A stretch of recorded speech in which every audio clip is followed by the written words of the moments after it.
The first buzz of my phone barely registered in my half-sleep, just a faint vibration against the wooden nightstand. The second was a little more persistent, dragging me closer to consciousness. But the third one was sharp, insistent, and finally pulled me fully awake. I groaned, reaching out blindly, expecting to grab my own phone. My fingers brushed against something smooth instead. It was Megan's phone. That was strange. Megan never left her phone lying around, not even for a minute. A habit I used to find cute, thinking it was just her way of staying connected to her friends or work chats. But now, with my own phone still buzzing and an odd feeling creeping under my skin, it felt wrong. I blinked at the screen still lighting up beside me. 3 messages from an unknown number. Check her phone. She's lying to you. She is not alone right now. Every fiber in my body tensed. I turned toward Megan's side of the bed. Empty. The sheets were still warm. My chest tightened, a dark, gnawing dread rising through me. The house was silent. Not the peaceful kind of silence, the heavy, suffocating kind that feels like it is holding its breath. My eyes flicked toward the closed bedroom door. Beyond it, the hallway stretched into the shadows. Somewhere in the distance, I heard a sound. Not the creak of settling wood or the hum of the refrigerator. A voice. Soft, low. And then, unmistakably, a giggle. Megan's giggle. My heart started pounding so hard I could barely hear anything else. Every instinct in me screamed that something was very wrong. I moved slowly, carefully, slipping out of bed and pulling on a hoodie without making a sound. I crept toward the door, every step deliberate, controlled. I needed to know. I needed to see it with my own eyes. Halfway down the stairs, I froze. The living room light was off, but the pale blue glow of a phone screen lit up the darkness, casting long shadows. I could see 2 figures on the couch. Megan. And another man. Sitting way too close. Their heads were bowed together, laughing quietly about something. His hand brushed her thigh like it was the most natural thing in the world. She did not flinch. She leaned into him. My world tilted on its axis. For a moment, I just stood there, clinging to the stair railing like it was the only thing keeping me upright. I was looking at a stranger in my own home. The woman I had trusted, the woman I had promised forever to, sitting there with someone else like I did not even exist. Rage flared hot and sudden in my veins, but I bit it down hard. I needed to stay calm. I needed to be smart. And then the front door creaked open. A gasp broke through the quiet. I turned my head sharply. There, framed in the doorway, was my son, Noah. He had come home early from his friend's house, his backpack slung over one shoulder. His wide, innocent eyes flicked from me to the scene on the couch, and the confusion and hurt on his little face nearly broke me in two. Megan bolted upright, her face a mask of horror. The guy turned too, his face draining of color. But it was Noah I was looking at. Noah who should never have had to see this. Noah who deserved better. Megan finally seemed to snap back into reality. She stumbled toward Noah, babbling something meaningless. But I stepped in front of her, my voice low and sharp. Noah, buddy, go upstairs. I will come talk to you in a minute, okay? His lip trembled, but he nodded and disappeared up the stairs. The second his bedroom door clicked shut, I turned back to Megan. Now. Explain. Megan flinched like she had been slapped. She opened her mouth, closed it again, searching for words that would not come. The man next to her, Eric, I realized now, shifted awkwardly as if he wanted to vanish into the floor. Megan's mouth finally started moving. It is not what it looks like. I laughed. A cold, ugly sound. Really? Because it looks like you are cuddling on my couch with another man while our son walks in on it. Megan's face twisted in frustration.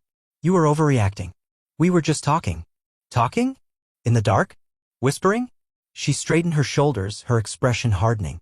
I was actually going to talk to you tonight. About opening our marriage.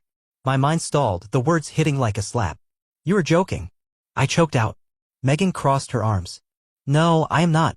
I think it would be good for us. A way to explore without losing what we have. I stared at her, truly stared at her for the first time in years, and saw a stranger. Someone who had already made up her mind. Someone who had already made choices without me. My pulse thundered in my ears.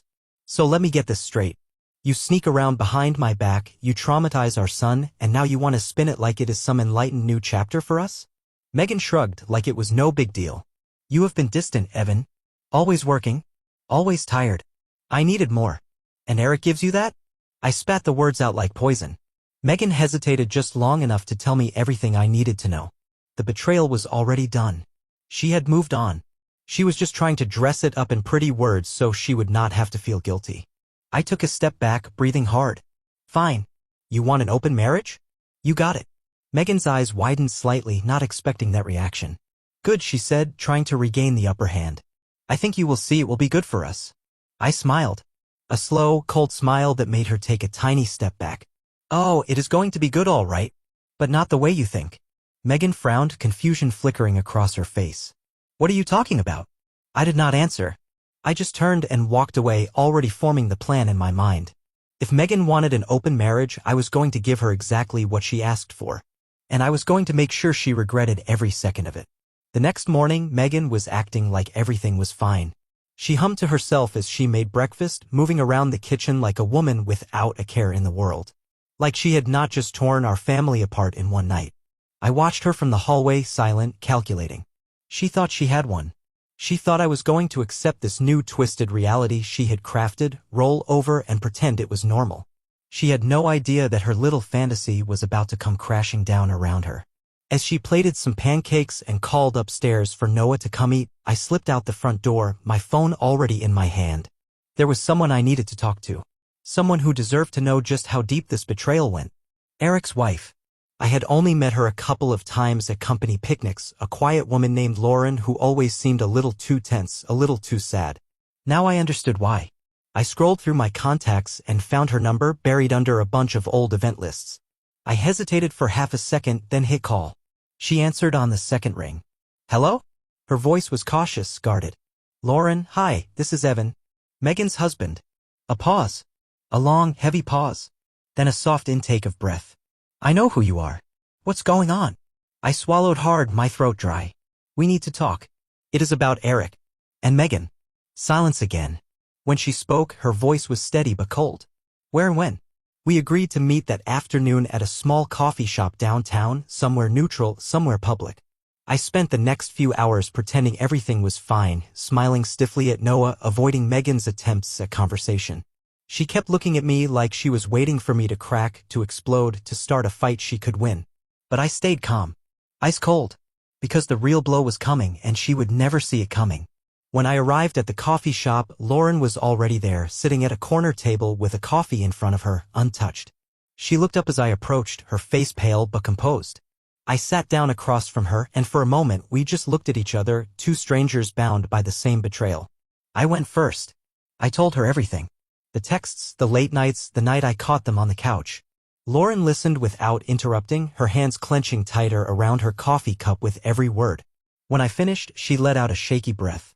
I knew something was wrong, she said quietly. I just did not want to admit it. Neither did I said. But we cannot ignore it anymore. She nodded slowly, her eyes hardening. What are you going to do? I leaned back in my chair, feeling the first stirrings of grim satisfaction. I am going to give Megan exactly what she asked for. An open marriage. But on my terms. Lauren tilted her head, curious despite herself. And what does that mean? It means, I said carefully, that I am going to make her believe she is getting everything she wanted. Freedom. Excitement. No rules. And then, when she is at her most comfortable, when she thinks she has won, I am going to tear it all down. Lauren's lips curled into a small, fierce smile. I like the way you think. I smiled back, the first real smile I had managed in days. But I cannot do it alone. She leaned forward. Tell me what you need. That night, I went home and acted like nothing had changed. I joked with Noah during dinner, asked Megan about her day, even offered to do the dishes. Megan was wary at first, suspicious, but slowly she started to relax. She thought she had broken me. She thought she had bent me to her will. She had no idea that the real game had just begun. Over the next week, I played my part perfectly. I agreed to Megan's suggestion of setting boundaries for our new arrangement. I listened patiently as she laid out her rules, pretending to care, pretending to be hesitant but willing.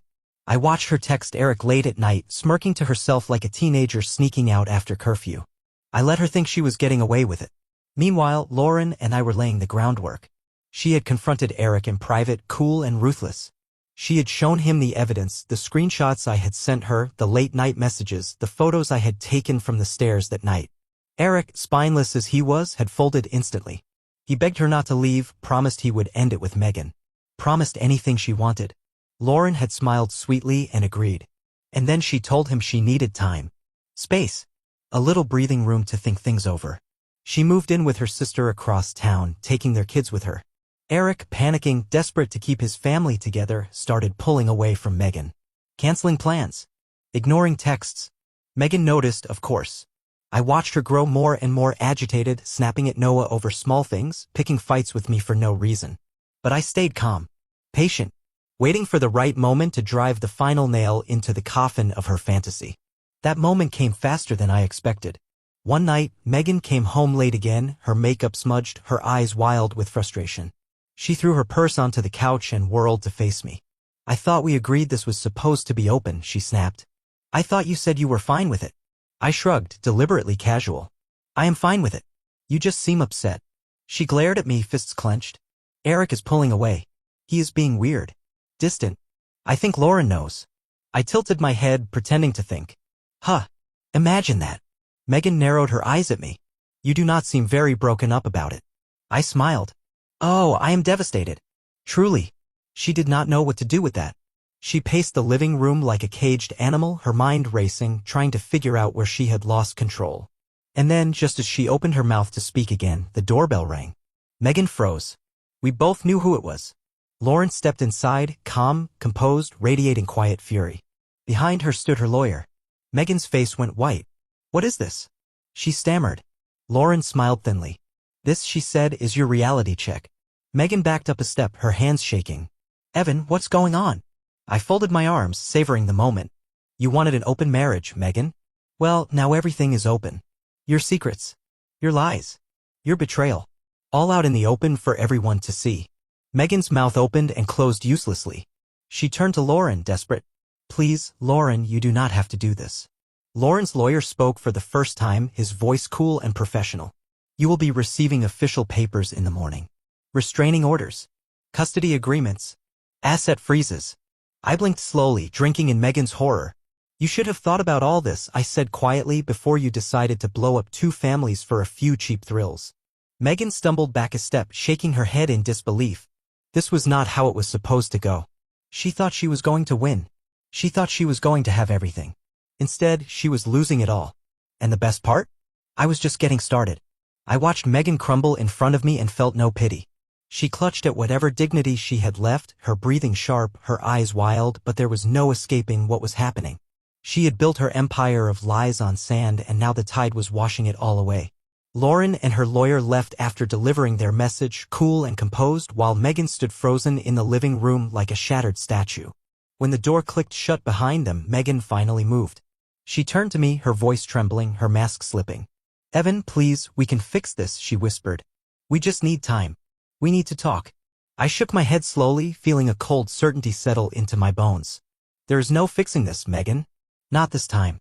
She stepped closer, reaching out, but I took a step back. She recoiled like she had been slapped. "You did this, Megan. You made your choice." She opened her mouth to argue, to beg, but I held up a hand, cutting her off. "You made me an option. You treated our marriage like it was disposable. Now you are going to live with the consequences." Her face crumpled, the full weight of it crashing down on her. I could almost see the moment she realized she was truly alone. Eric would not save her. I would not save her. No one would. That night, she slept in the guest room. Or at least tried to. I heard her crying through the walls once or twice, but I felt nothing. No anger. No sadness. Just a deep, cold peace. She had cried before when she got caught lying about little things, thinking a few tears would wash it all away. But not this time. Not now. The next morning, I got up early. I had a meeting with my own lawyer to finalize everything. Megan sat at the kitchen table when I came downstairs, her hair a mess, her eyes swollen from crying. She looked like a ghost of the woman I had once loved. I grabbed a cup of coffee without saying a word. She watched me in silence for a long moment, then finally spoke. "Evan, I was scared. That is all this was. I was scared we were stuck. That we were wasting our lives." I took a slow sip of coffee, letting her words hang in the air like smoke. "You were scared," I repeated. "So you blew up everything instead of talking to me." She flinched. "I know it was wrong," she whispered. "But we can rebuild. I swear I can fix this." I laughed, a short cold sound. "You cannot fix what you deliberately destroyed, Megan. You cannot unburn a house." Her face twisted in pain. "I am not asking for everything," she said quickly. Just another chance. For Noah." I set the cup down carefully, my movements deliberate. "Noah deserves better than what you have become. I am not going to trap him in a home filled with bitterness and betrayal." Megan's lip trembled. "Please, Evan, do not do this." I leaned forward slightly, my voice low and steady. You already did this, Megan. You made these choices. Now live with them. I walked out of the kitchen without another word, leaving her sitting there in the ruins of her own creation. The next few days passed like a slow, grinding machine. Megan tried everything. She begged. She promised. She threatened. She raged. She even tried seduction once, but it only made me feel sick watching her act like nothing had happened. Each time, I shut her down, colder and sharper than before. Noah sensed the tension, of course. He was not stupid. He asked a few questions, but I kept my answers simple. Mom and Dad are going through some changes. It is not your fault. We both love you. That was all he needed to hear for now. The real explanations would come later when he was old enough to understand that loyalty meant something. That trust was not something you threw away like yesterday's garbage. A week after Lauren's visit, the divorce papers were ready. Megan sat across from me at the dining table as I slid the thick envelope toward her. Her hands shook as she opened it, scanning the pages, her face growing paler with each line. I had made sure the settlement was fair, brutally fair. She would get enough to survive, but she would not live comfortably off the man she had betrayed. The house would go on the market. The assets would be split down the middle. Custody of Noah would be shared, but heavily weighted in my favor. Megan looked up at me, her eyes glassy. You planned all of this, she whispered. I smiled faintly. Of course I did. You planned your betrayal. I planned my escape. She swallowed hard, flipping to the last page. Her signature would make it official. I waited, saying nothing. Finally, after what felt like an eternity, she picked up the pen and signed. It was not clean, not neat. Her hand trembled and the signature wobbled across the page. But it was done. When she set the pen down, she looked at me with the desperate eyes of someone drowning. Evan, please. Just think about it. We were good once. I stood up, pocketing the papers. We were. And then you decided good was not enough. She watched me walk away, her face crumpling again, but I did not look back. I could not. I dropped the papers off with my lawyer that afternoon, and just like that, it was real. I was free. Megan spent the next few days packing her things, moving them into the small apartment she had managed to find on short notice. She barely spoke to me anymore, and when she did, it was clipped, bitter. Good. Let her be bitter. Let her choke on it. Noah stayed with me most nights. Megan did not even fight it. Maybe she knew she would lose. Maybe she just did not have the energy anymore. On her last night in the house, Megan asked if she could have a moment alone with me after Noah went to bed. I almost said no. But curiosity got the better of me. I found her standing in the empty living room, surrounded by packed boxes. She looked small. Fragile. Beaten. I thought you should know, she said softly. I regret it. All of it. I nodded slowly. Good. You should. She wiped at her eyes. I do not expect you to forgive me. I needed you to know. I said nothing. There was nothing left to say. After a long pause, she picked up her purse and walked out the door, leaving me alone in the house that was finally mine again. As the door clicked shut behind her, I let out a long, slow breath. It was over. The betrayal. The lies. The games. All of it. Over. And standing there in the empty silence, I realized something. I was not broken. I was free. And for the first time in a long, long time, I was ready to start living again. The weeks after Megan left felt strangely quiet, but not in a bad way. It was the kind of silence that filled the spaces she used to dominate, the kind that made the house feel like mine again. Noah adjusted better than I expected. Kids are resilient when they know at least one parent is steady. We built new routines together, simple things like cooking breakfast on weekends, working on school projects at the kitchen table, evening walks around the neighborhood. Slowly, the weight on my chest that I had been carrying for years without even realizing it began to lift. One Saturday morning, a few weeks after everything ended, I sat in the backyard while Noah played with his dog, a golden retriever we had rescued the previous summer. I watched him laughing, chasing the dog through the tall grass, and for the first time in what felt like forever, I felt real happiness. Not the forced smiles I used to wear to keep up appearances, but the kind that grew naturally from something simple and true. My phone buzzed on the patio table. I picked it up and saw a name I hadn't thought about in a long time. Tyler. An old college friend. We had drifted apart over the years, mostly because Megan hated most of my friends. Said they were a bad influence, too immature, too wild. Maybe she was right about some of them. But Tyler had always been solid, always had my back. I answered, and after the usual house life banter, he asked if I wanted to join him and a few others at a small get-together that night. Nothing crazy, just a few people, some old friends, some new faces. I hesitated for a second, instinctively reaching for excuses. But then I caught myself. That was the old life? The one where I made myself smaller to keep the peace. Not anymore. Yeah, I said, surprising even myself. I'd like that. That night, after making sure Noah was set up for a movie night with his cousin, I drove across town to a cozy little bar I had never been to before. The place was lively but not loud, the kind of spot where conversations actually mattered. Tyler waved me over to a table where he sat with a few other familiar faces and a couple of new ones. We talked, laughed, shared stories about the good old days, and for the first time in years I felt like I belonged somewhere again.